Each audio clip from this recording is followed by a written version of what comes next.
apakah perbedaan dari kedua ini ya, satu S-nya 2, yang satu S-nya 1 ya. Nah, jadi kalau untuk yang S-nya 2 ya, ini nanti bisa kalian lihat ya.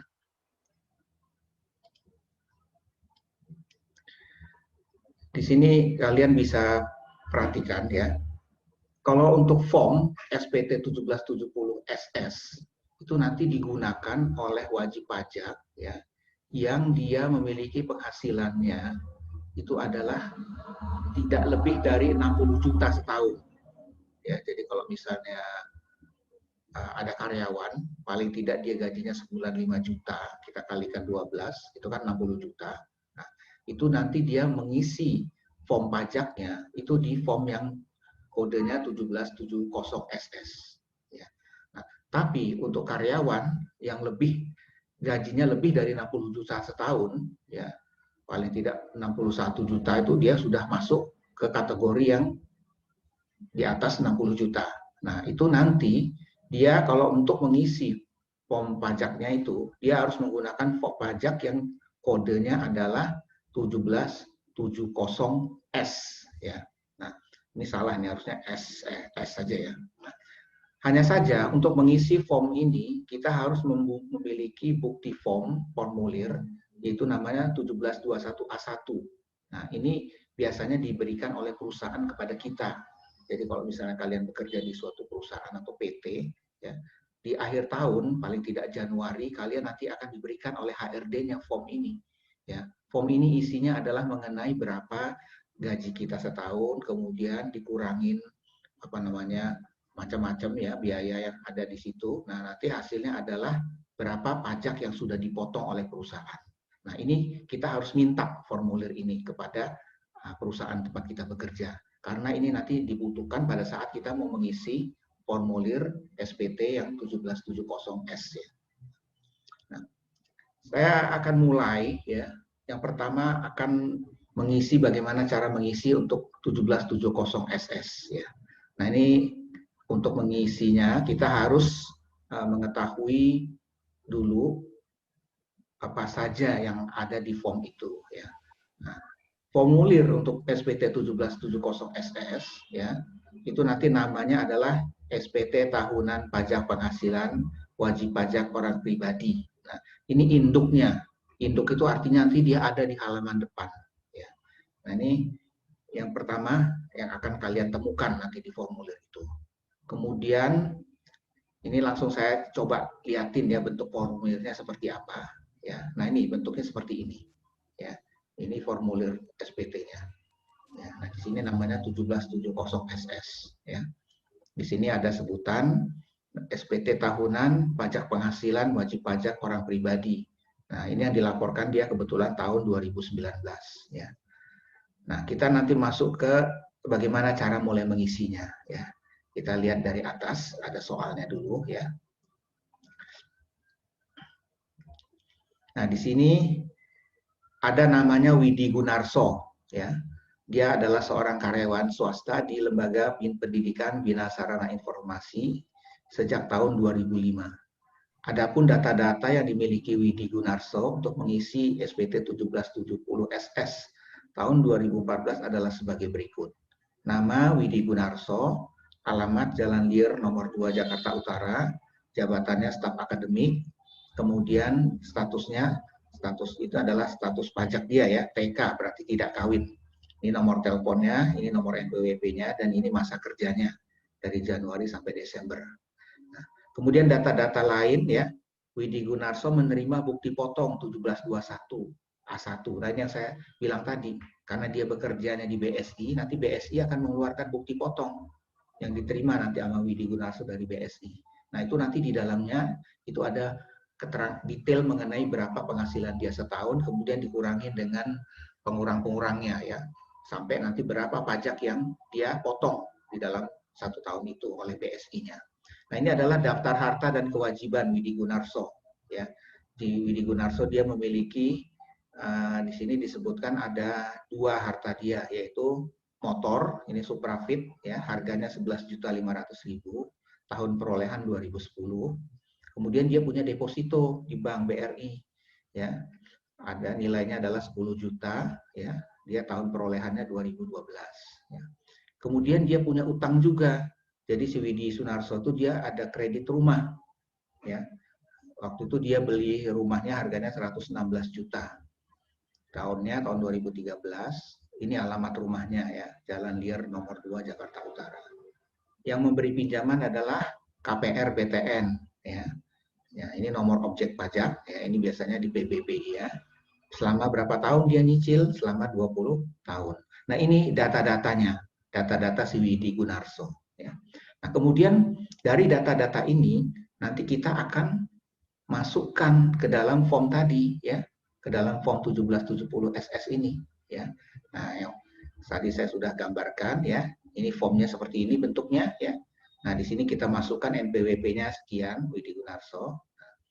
Terus nanti di sini sampai sini ya, NPWP-nya panjang ya. Kemudian namanya di sini nama wajib pajak Widi Gunarso, ya. Setelah itu ini penghasilannya. Nah, ini angka-angka ini kita dapatkan dari form yang tadi saya jelaskan dari form 1721A1. Nah, itu yang mengeluarkan adalah karyawan tempat si Widi Gunarso itu bekerja, ya. Nah, nanti kita tinggal menyalin saja di sini, ya. Misalnya di sini penghasilan dia selama 1 tahun 37.377.000, ya.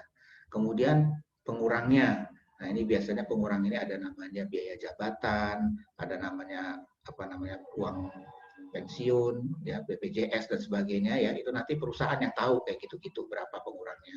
Nah, di sini ada PTKP, penghasilan tidak kena pajak. Ingat statusnya Widi Gunarso tadi kan TK ya, tidak kawin ya. Nah, jadi dia tidak kawin itu di sini kita conteng ya. Nah, ini nanti ada pengurangnya adalah jumlahnya 24.300.000. Nah, berarti pajak penghasilan kena pajak dia ya adalah ini 37 dikurang ini 3 juta dikurang 24 juta ya. Hasilnya adalah 10 juta. Nah, 10 juta inilah yang nanti akan kita hitung berapa pajaknya ya. Karena dia di bawah 50 juta berarti kita tinggal kalikan 5% ya. Nah, dapatlah di sini pajak penghasilannya 408. Nah, ini sudah dipotong sama perusahaan tempat dia bekerja. Jadi, kita tinggal masukkan ke sini ke kolom ini pajak penghasilan yang telah dipotong oleh pihak lain. 500.408 ya.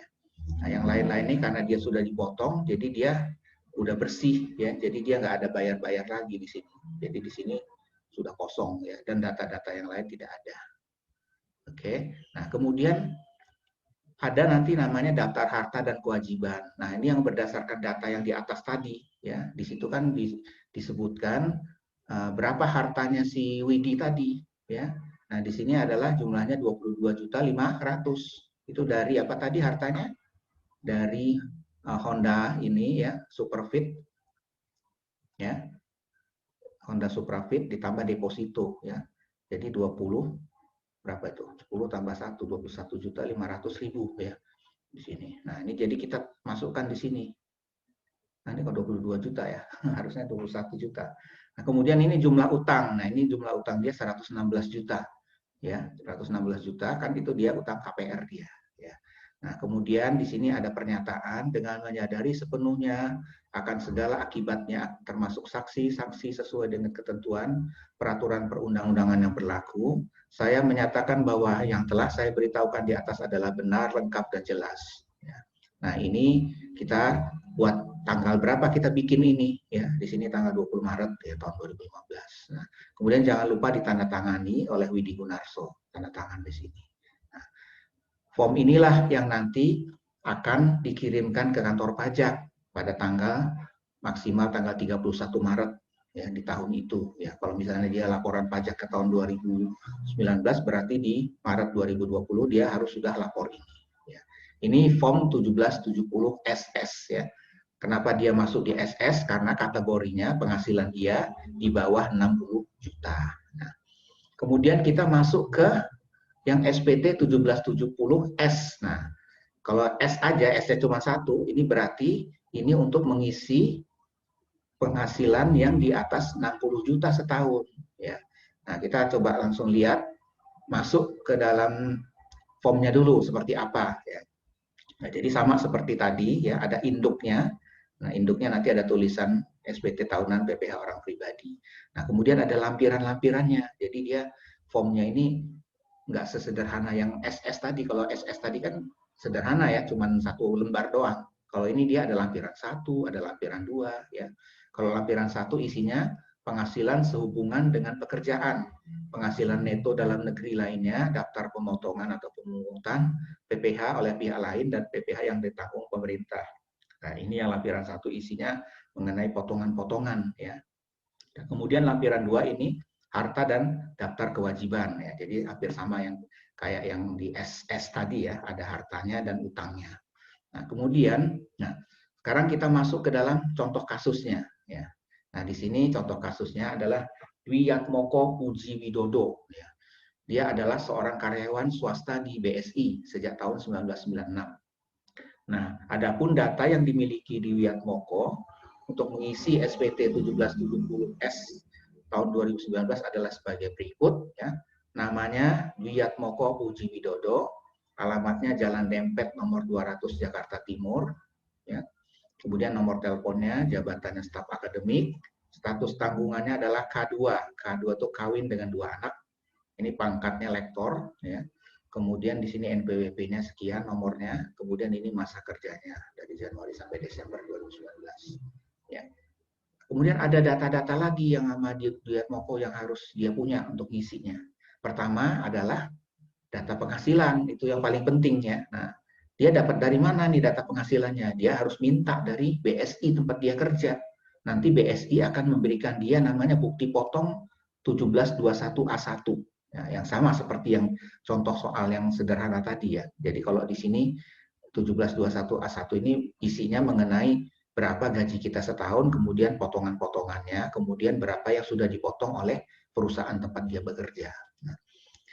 Nah, selain itu, si Dwiatmoko ini dia ada lain-lain ya. Dia ada bukti potong PPh 21 non final. Nah, ini mungkin dia ada honor sebagai apa gitu di BSI. Nah, di sini ada honor sebagai tim penyusun materi perkuliahan dan bendahara. Dia di situ dia dapat duit di waktu dia ngerjain itu. Nah, kemudian dipotong, ada pajaknya. Nah, bukti potongnya ini diberikan oleh BSI ke dia. Nah, ini dia simpen. Nah, itu kayak gitu-gitu harus disimpan karena nanti akan kita catat ya. Nah, kemudian ada lagi nih C, bukti potong 21 non final. Jadi tanggal 4 Juli ya, dia pernah jadi pembicara di Universitas Trisakti ya, di situ dia dibayar. Nah, pada saat itu dia dibayar kemudian dipotong pajaknya. Kemudian universitas itu mengeluarkan bukti potong nih, bukti potongnya ya kamu simpan. Nah, ini jadi harus disimpan ya karena nanti akan kita catat semuanya. Ini yang D juga ada bukti potong ya. Jadi dia tanggal 28 Agustus dari Presiden University, dia juga jadi pembicara di seminar. Ini kayaknya orang Widiatmoko ini dosennya terkenal nih. Jadi dia banyak bicara di mana-mana gitu. Nah, dia dibayar di situ, kemudian ada potongan pajaknya ya. Nah, potongan pajaknya dikasih oleh universitas itu. Nah, ini dia data ini dia simpen karena nanti dia akan catat selama 1 tahun. Nah, kemudian rupanya istrinya Dwiatmoko itu dia juga kerja, ya, Ibu Ita namanya. Dia punya bukti potong juga, bukti potongnya 1721A1 yang Ita. Jadi dia tempat dia kerja itu dia juga dipotong pajak. Nah, jadi si Dwiatmoko ini nanti akan menggabungkan nih penghasilan dia dengan penghasilan istrinya dalam satu form. Ya. Nah, ini data keluarga Dwiatmoko. Ya, dia punya ini ada namanya Dwiatmoko, dia punya istri namanya Rosita, kemudian anaknya Mita Adianti, ini Rifki ya, ini tanggal lahirnya ya. Kemudian pekerjaannya ya, jadi di sini istrinya juga kerja ya swasta. Kemudian anaknya sekolah semua. Nah, ini perlu semua nanti untuk diisi ya. Nah, ini adalah harta-hartanya dia ya. Jadi dia punya rumah ya, dia beli tahun 2011. Alamatnya di Jalan Dempet, belinya tunai. Ini nomor objek pajak, ini nomor PBB ya.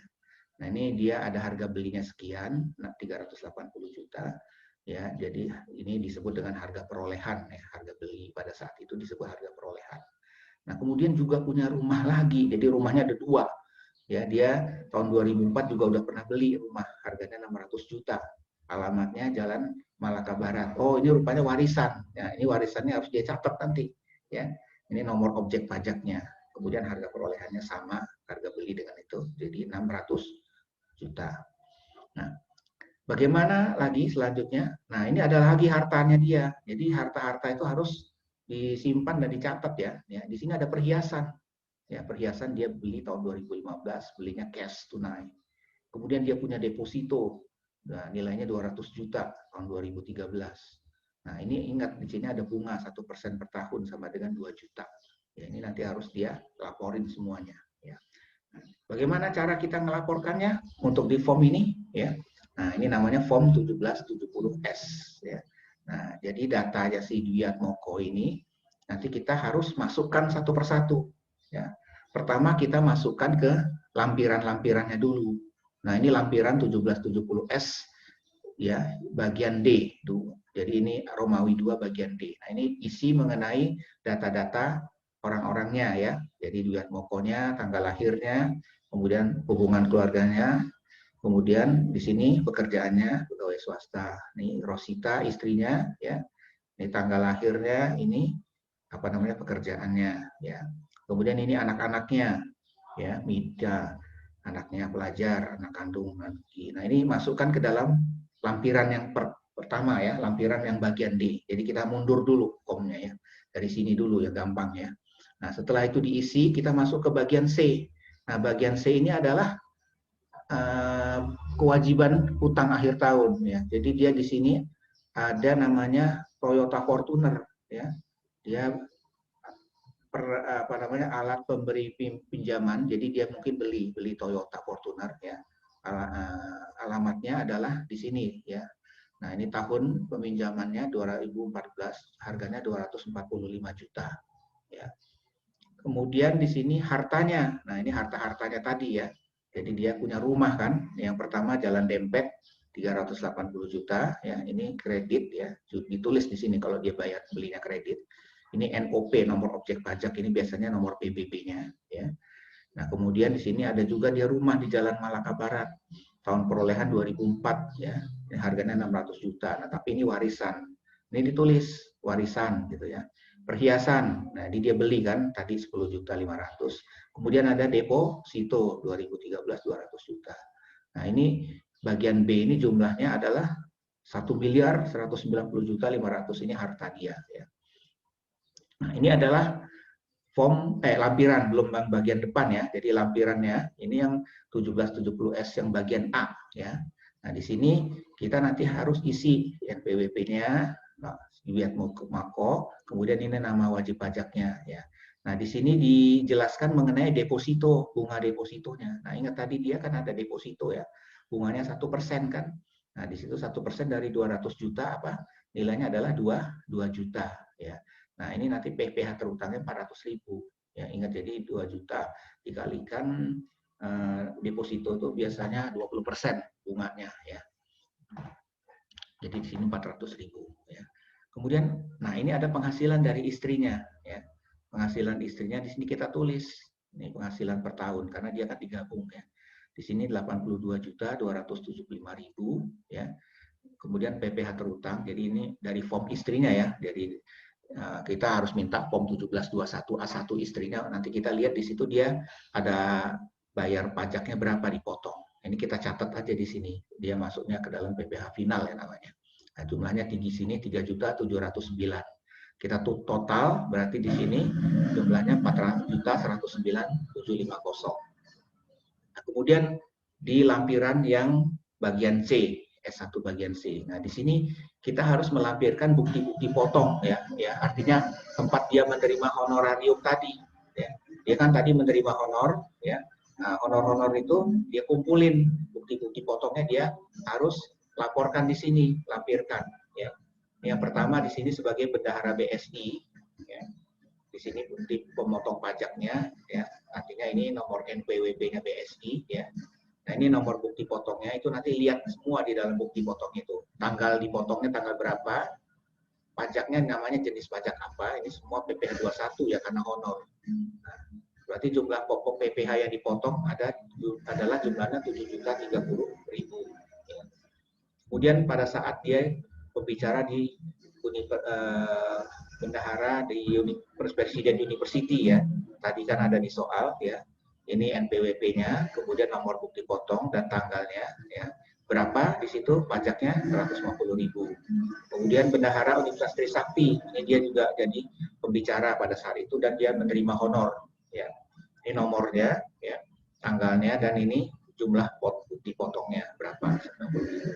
Kemudian pada saat dia jadi pembicara di Universitas Binus ya.